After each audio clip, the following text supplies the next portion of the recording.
Olá a todos os alunos do Universo Júris. Novamente estou aqui com mais uma aula, dessa vez para tratarmos dos crimes de preconceito previstos em legislação especial e que será tratado por nós aqui nessa disciplina, nessas aulas que nós vamos discutir. Como vocês podem ver, os crimes de preconceito eles estão previstos na Lei 7.716/89. E por mais que você perceba que se trata de uma lei nova, certo? Você vai perceber o seguinte, que são crimes que por acaso a gente vai ter conceitos a serem trabalhados.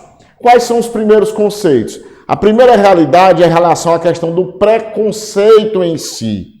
Quando se fala de preconceito, o que é que a gente tem em mente? Sempre vai usar as duas expressões, pré-conceito.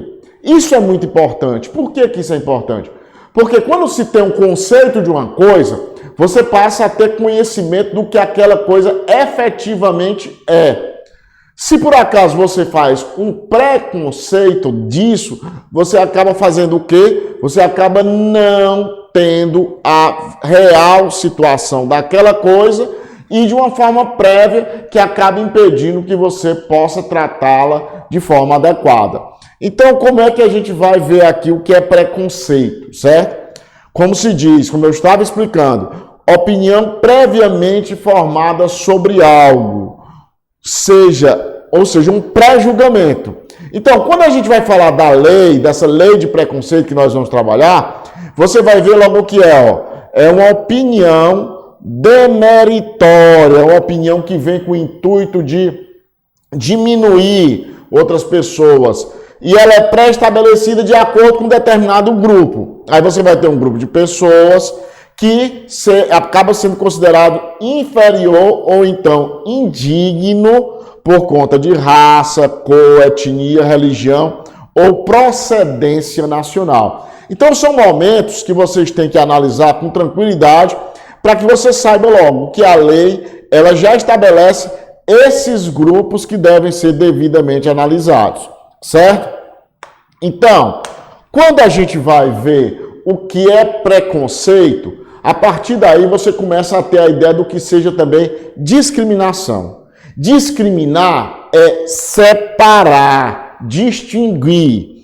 E quando você vai tratar da lei, o que é que você percebe? Que essa discriminação é com o intuito de dar um tratamento desigual ou então injusto a uma outra pessoa pelo simples fato dessa pessoa fazer parte de uma raça, de uma etnia, de uma religião ou de uma procedência nacional diferente da sua.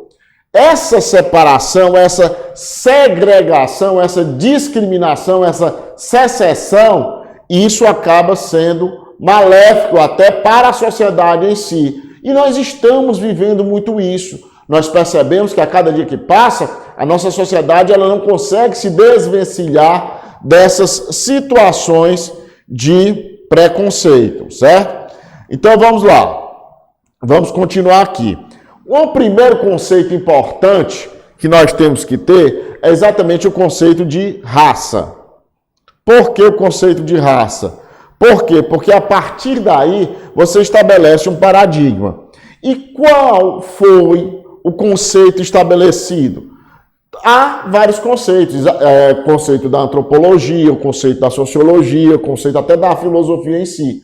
Mas o que a gente vai utilizar aqui vai ser aquele conceito definido pelo próprio Supremo Tribunal Federal. E é um caso que é considerado paradigmático, que é o caso Elvanger, que foi condenado pelo Tribunal de Justiça do Rio Grande do Sul por crime de racismo. Por quê? Porque ele editou e distribuiu um livro que tinha conteúdo antissemita, né, que vocês sabem que antissemita exatamente ataca os judeus, e era de sua autoria de terceiros. Como se sabe por todos, quando se fala de antissemitismo, nós conseguimos definir muito bem a questão da discriminação, do preconceito. Por quê? Porque nós tivemos, durante a Segunda Guerra Mundial, uma verdadeira carnificina em relação aos semitas. Então, se você pegar o povo ariano, o povo alemão, eles tudo fizeram para exterminar o povo judeu. Então por conta do que houve na Segunda Guerra Mundial, há sempre uma repulsa muito grande dentro da sociedade, não só no Brasil, mas no mundo todo, de qualquer tipo de atitude que se mostre antissemita. Que essa atitude, muitas vezes, ela pode remontar àquela situação nazista. E hoje o que se percebe é o quê? Que grupos neonazistas são os maiores disseminadores desse conceito de antissemitismo, certo? Então, o que é que acontece? Chegou esse caso lá no STF, que ele refutou o conceito biológico de raça. Por que houve essa ideia do Supremo Tribunal Federal? Porque, primeiro, o que é que ele disse? Que todos nós, pessoas, não dependendo dos aspectos somáticos, todos nós fazemos parte da mesma raça, a raça humana, certo? Então aí você percebe que você tem um conceito político-social de racismo. E aí nós vamos ao que diz o próprio acórdão que tratou disso, certo? É um acórdão grande que eu vou fazer uma leitura aqui por cima para vocês. O que é mais importante que vocês têm que entender aqui? Que esse caso, ele trabalhou a questão de publicação de livros. Olhe lá, não foi uma atitude do dia a dia. Não foi uma situação de encontrar uma pessoa na rua e atuar de forma preconceituosa. Na realidade, se escreveu um livro. E esse livro tinha a intenção de disseminar aquela ideia de antissemitismo. Então, por isso que esse acórdão se tornou paradigmático. Então, vamos ver aqui, o que é que fala? Ó. Habeas corpus, publicação de livros, antissemitismo, racismo, crime prescritivo, conceituação, abrangência constitucional. Então, eu vou começar aqui devagarzinho. Ó. Raça humana, subdivisão, inexistência. A definição e mapeamento do genoma humano, aqui você pode ver que essa questão do genoma, que é importante para a gente ter essa ideia, que quando se tem o mapeamento do genoma, você não consegue definir distinções entre os homens, seja pela cor da pele, segmentação, como ele chama, formato dos olhos, altura, pelos, ou qualquer outra situação que seja definida como característica física. Por quê? Porque, em tese, não existem diferenças biológicas entre os seres humanos. Então, são todos iguais. Aí, quando se tem a questão de raça e racismo, a divisão dos seres humanos em raças resulta de um processo de conteúdo geralmente político-social. Essa denominação de raça que a gente tem, certo? Quando se fala que é raça negra, raça branca, raça amarela, raça ariana, isso aí é muito mais uma situação cultural do que propriamente algo que segue uma questão biológica. Isso é bem diferente da realidade, certo? Então, o que é que se percebe? Há uma compatibilização dos conceitos etimológicos, etnológicos, sociológicos, antropológicos e biológicos, que aí você consegue gerar uma definição jurídico-constitucional, certo? E aí é onde se diz que acaba se fazendo uma interpretação teleológica e sistêmica da Constituição Federal Brasileira. Por quê? Porque você vai conjugar vários fatores. Você vai conjugar fatores históricos, políticos, sociais, que faz com que você realmente consiga definir e atingir qual é o real sentido da norma quando fala em preconceito, certo? Então, para isso, é importante que nós tenhamos em mente que há uma convenção internacional sobre a eliminação de todas as formas de discriminação racial. Então, existe a convenção internacional, essa convenção ela deve ser seguida por todos os países, principalmente os países ocidentais, certo? E é o que ela fala da expressão discriminação racial, o que ela diz? Qualquer distinção, olha aí, distinção, exclusão, restrição ou preferência. Olha aqui, ó, não é só o excluir, o da preferência também se mostra como uma forma de preconceito. Agora, desde que Desde que seja com o intuito de seja baseado em raça, cor, descendência, origem nacional ou étnica. E qual seja o objetivo? Anular ou restringir o reconhecimento, gozo ou exercício no mesmo plano de todos os direitos humanos e liberdades fundamentais. Todos nós, homens, temos os mesmos direitos e as mesmas liberdades. Não é nenhum fator de discrimen que pode fazer com que nós tenhamos isso de alguma forma cerceado. Não pode acontecer isso aí. Então, tanto faz na questão econômica, social, cultural, qualquer situação na vida pública, você não pode ter esse tipo de discriminação. Quando se fala dessa legislação e desse crime de preconceito, aí o que é que a gente vai ter que ter em mente? Vai ter que ter em mente a questão do bem jurídico tutelado. E aqui nós vamos diretamente para a Constituição Federal, de um princípio basilar que muitos constitucionalistas costumam denominar de metavalor. Qual seria o metavalor? É exatamente a dignidade da pessoa humana, que é princípio e fundamento da República Federativa Brasileira. Então, primeiro é a questão da dignidade. E a partir da dignidade você tem o quê? A questão do direito à igualdade e como direito fundamental. O que é importante para a gente ter em mente em relação a isso? É importante que quando se fala em igualdade, aqui não é aquela igualdade boba que veio daquela ideia da Revolução Francesa de que todos são iguais perante a lei. Não. O nosso conceito de igualdade é um conceito de igualdade material que, por sinal, ele pode ser considerado que se remonta à Grécia Antiga, a um conceito aristotélico de equidade, que seria mais ou menos da seguinte forma: tratar desigualmente os desiguais.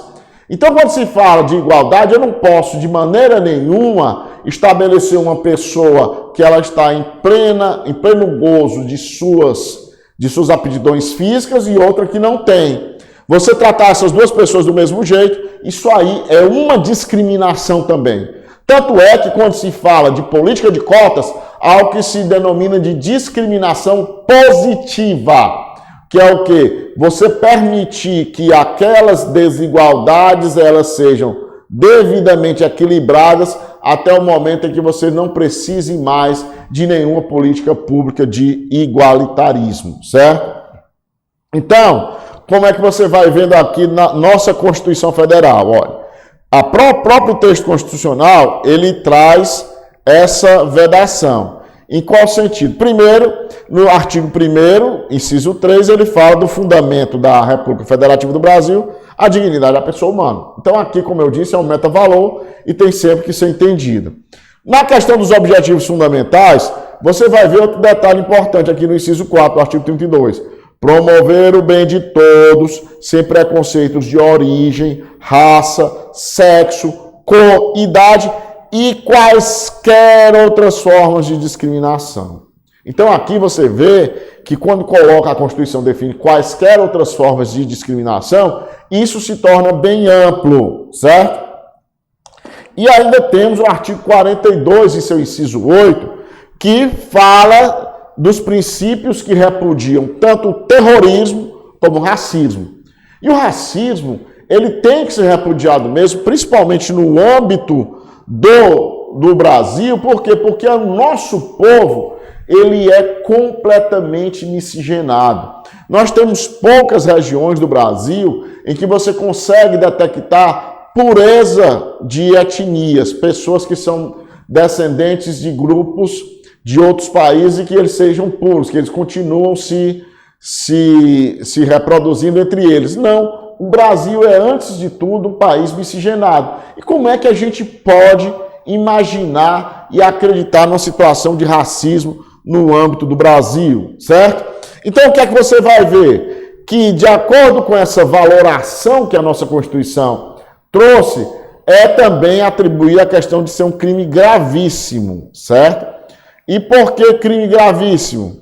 Que aqui você vai ver o seguinte: o legislador constitucional entendeu que ele tinha que impedir que a prescrição penal atingisse esse delito, certo? Por quê? Porque assim o Estado brasileiro, de forma soberana, a qualquer momento, olha aí, a qualquer momento, poderia exercer o ius puniendi contra o autor do delito, nesse sentido. E aqui nós não vamos usar uma expressão bem nossa, né? Não vamos esticar a baladeira. Mas, logicamente, essa imprescritibilidade, será que valeria na época da questão da escravidão? Nem tanto. Por quê? Porque ali a escravidão estava de acordo com a lei e a Constituição que vigia na época, certo? E aqui lembrando, o artigo 52 da Constituição, inciso 52 também, diz que constitui crime inafiançável e imprescritível, pena de reclusão nos termos da lei. Então, como você vai perceber que é uma das leis que tem um mandado de criminalização explícito na própria Constituição Federal, certo? O racismo, ele já tem, a própria Constituição define, tem que ser crime, tem que ser protegido, certo? E tanto é vista essa importância que você vai ter que analisar o quê? Que se trata de uma lei recente.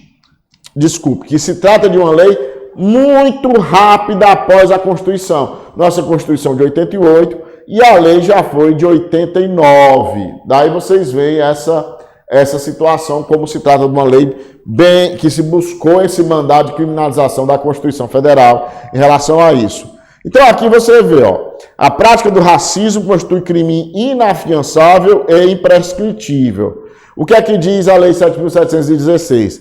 Serão punidos na forma desta lei os crimes resultantes de discriminação ou preconceito de raça, cor, etnia, religião ou procedência nacional. Então, a discriminação ou preconceito em razão da cor, etnia, religião e procedência nacional é também imprescritível. Aí nós temos duas posições para serem analisadas, certo? Porque quando se fala de racismo, é muito claro que é o preconceito de raça.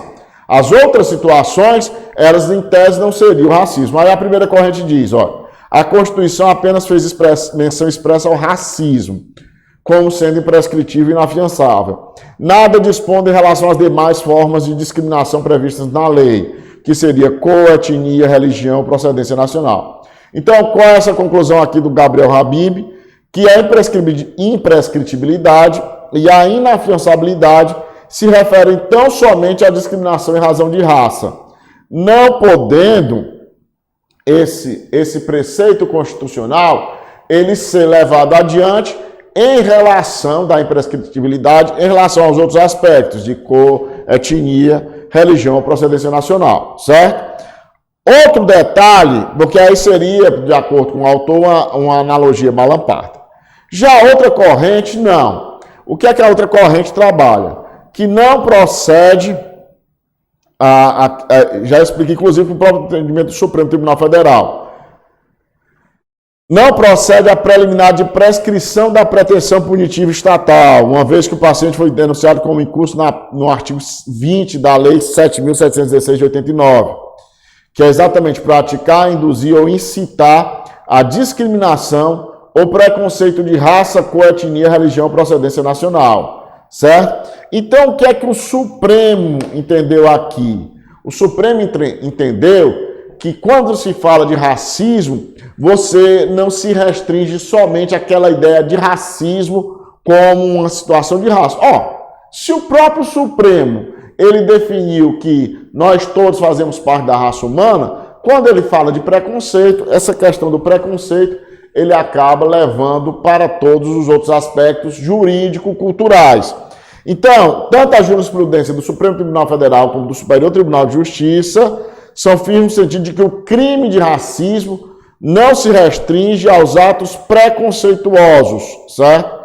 Em relação à cor, etnia, mas todo ato discriminatório praticado em função de raça, cor, etnia, religião, procedência, de acordo com aquela previsão literal do artigo 20 da Lei 7.716 de 89, certo? Então, aí nós vamos ver aqui o que diz o artigo 1º da lei. Por que é importante que a gente analise? Porque a partir daí nós vamos ter conceitos importantes para serem analisados. Qual a primeira situação? O que é que diz o artigo 1º? Serão punidos na forma desta lei os crimes resultantes de discriminação ou preconceito de raça, cor, etnia, religião ou procedência nacional. Aqui no primeiro momento você vê que a orientação sexual não entra, certo? Mas nós vamos tratar disso mais adiante. Então, o que seria raça, certo?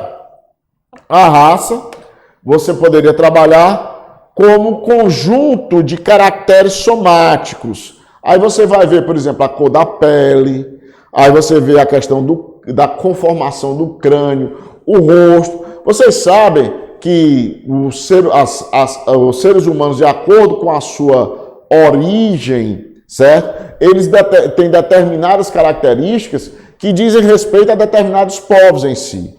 Então, há pessoas que têm as feições mais afiladas, eles seguem uma determinada origem, uma determinada ascendência. Outras de feições mais grosseiras, também outra ascendência. E que isso gera essa denominação de raça. Quando se fala também a questão do tipo de cabelo, sejam semelhantes. E lembrando que esse conceito, ele normalmente acaba passando por aspectos de hereditariedade. Mas lembrando, nem todo indivíduo é igual, pode ser até da mesma raça, mas você vai conseguir ter definições de características diferenciadas entre uns e outros. A cor é muito claro, cor é a expressão cromática da pele, certo? Isso aqui é a questão da cor. Então aqui você não pode, quando fala de cor, você não pode chegar para outro aspecto, porque aí é só mesmo uma questão cromática. Etnia já é mais complicado. Por quê? Porque a etnia, vocês vão ver que ela trata da população ou grupo social, e aí você vai ter uma homogeneidade cultural, linguística, e você vai compartilhar história e origens comuns. Eu costumo dizer o seguinte, que você consegue definir muito as culturas, a distinção entre as culturas, principalmente pela questão da língua. Então, quando eu falo aqui da homogeneidade cultural e linguística, normalmente a aproximação que determinada etnia tem muito em relação à língua que é falada. Então, você vê, por exemplo, no Brasil nós ainda temos grupos indígenas que vivem de forma isolada. Esses grupos eles têm uma homogeneidade cultural que também é permitida essa união cada vez maior em virtude da língua que eles falam, certo? Outro aspecto que se tem também é a questão da religião, que aí o que é a religião? É a crença na existência de uma ou de várias forças sobrenaturais, certo? E aí o que é que você vai ter conceito de quem é o criador do universo, como é que deve ser adorado, como deve ser obedecido. Então, a religião, ela, antes de tudo, eu digo que é uma definição daquilo que não se define. Aquilo que você não consegue entender. Você consegue entender como é que o mundo funciona? Como é que ele diz? As pessoas podem dizer assim, as forças da natureza definem isso. Mas o que é? Há algo que determina como a natureza deve funcionar? Então, essas dúvidas, essas perguntas que precisam de respostas, muitas pessoas buscam as respostas quando e onde buscam em religiões, certo? E a outra questão que deve ser analisada em relação ao artigo 1º é a questão da procedência nacional. O que é que diz isso? Que é a origem nacional ou regional. A gente percebe muitas vezes aqui, o Brasil, por mais que se diga que não, ele tem se demonstrado muito, muito complicado em relação a essa procedência regional. Nós que somos do Nordeste, nós sofremos há um certo tempo um verdadeiro ataque xenofóbico das pessoas do sul do Brasil. Por quê? Porque eles se acham superiores a nós nordestinos. Mas nós vamos ficar fazendo o quê? Com a expressão que eu digo, nós vamos ficar comendo pelas beiradas. Nós estamos aqui nos preparando para esse concurso, não é para tomar a vaga deles, não. Porque se eles merecerem, eles também vão ter as vagas. Mas é para mostrar que não existe essa distinção simplesmente porque aqui no Nordeste nós somos inferiores. Não, nós não somos inferiores. Nós somos tão brasileiros quanto todos os outros. E temos os mesmos direitos e vamos conseguir também ter as mesmas conquistas, certo? Então, o que é importante salientar aqui, ó, com relação à religião, é necessário salientar que não é necessário para caracterização do delito que os sujeitos ativos e passivos possuam religiões distintas, certo? O que é que você vai ter que entender? Pode ser muito bem que esteja caracterizado delito, ainda que o preconceito do sujeito ativo surja do fato do sujeito passivo não professar nenhuma religião, certo? Então, o fato de você ser ateu ou agnóstico também pode determinar essa ideia de preconceito em relação à religião.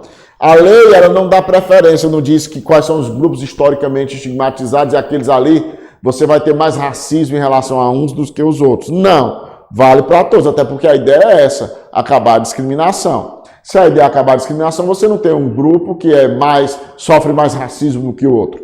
Em tese, todos teriam que sofrer a mesma situação, certo?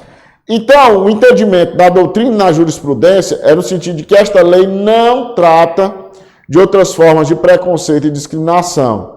O objeto é delimitado ao que prescreve o artigo 1º, certo? Que diz o seguinte: o legislador não inseriu outras formas de discriminação, como sexual, idade, filosófica, política ou preferência esportiva. Dessa forma, caso a discriminação se dê por qualquer desses motivos, a ideia é que a conduta será atípica. No entanto, existe uma decisão paradigmática, certo? Por que é uma decisão paradigmática? Essa decisão eu nem vou me ater muito a ela, por assim, fazer a leitura dela, mas apenas explicar aos senhores o quê? Que diz respeito ao que foi analisado no mandato de injunção 4733 pelo Supremo Tribunal Federal. Essa análise do mandato de injunção 4733 fez com que os crimes de homofobia e transfobia fossem colocados sob o mesmo patamar dos crimes de preconceito, de racismo, certo? Por quê? Porque há muito tempo há uma luta no Brasil, principalmente dos movimentos LGBTI, para que aquelas condutas de, principalmente, agressões e discriminação, preconceito às pessoas de opções, orientações sexuais diferentes, elas sofrem esse tipo de discriminação e não havia nenhum tipo de amparo por parte do poder público. Então, uma associação nacional ingressou com mandado de injunção junto ao Supremo Tribunal Federal e essa decisão paradigmática trouxe isso. Só para que a gente possa concluir a nossa aula de hoje aqui. O que é que diz? O conceito de racismo, compreendido em sua dimensão social, projeta-se para além de aspectos estritamente biológicos ou fenotípicos, pois resulta, enquanto manifestação de poder, de uma construção de índole histórico-cultural motivada pelo objetivo de justificar a desigualdade destinada ao controle ideológico, a dominação política, a subjugação social e a negação de alteridade, da dignidade da humanidade daqueles que, por integrarem grupo vulnerável, aqui o LGBTI+, e por não pertencer ao estamento que detém posição de hegemonia em uma dada estrutura social, são considerados estranhos e diferentes, degradados à condição de marginais do ordenamento jurídico expostos em consequência de odiosa inferiorização e de perversa estigmatização, a uma injusta e lesiva situação de exclusão do sistema de geral de proteção do direito. Então, o que é que você percebe é que se trata realmente de, com base nessa decisão do mandado de injunção 4733, que passou a ser considerado em relação à homofobia e transfobia crime nos termos da lei de preconceito. Ou seja, o mandado de injunção, que isso aí é bom quando vocês estiverem estudando direito constitucional, aqui no Diversos Júris, com o professor Bruno dos Anjos. Aí vocês vão ver que ao estudar o mandado de injunção, vocês vão descobrir como é que acontece esse tipo de coisa. Por que que o Supremo decidiu dessa forma? Então, assim, eu encerro esse primeiro bloco em relação aos crimes de preconceito e desde já digo a vocês que vocês procurem logo o segundo bloco e nós vamos continuar estudando essa lei e para que vocês possam, eu sempre sugiro, procurem fazer logo cada lei toda de uma vez, porque é rápido, é eficiente e vocês estão ali com a cabeça fresquinha e conseguem memorizar tudo direito, tá certo? Então, aguardo vocês no próximo módulo e que nós vamos discutir mais uma vez a lei que trata dos crimes de preconceito.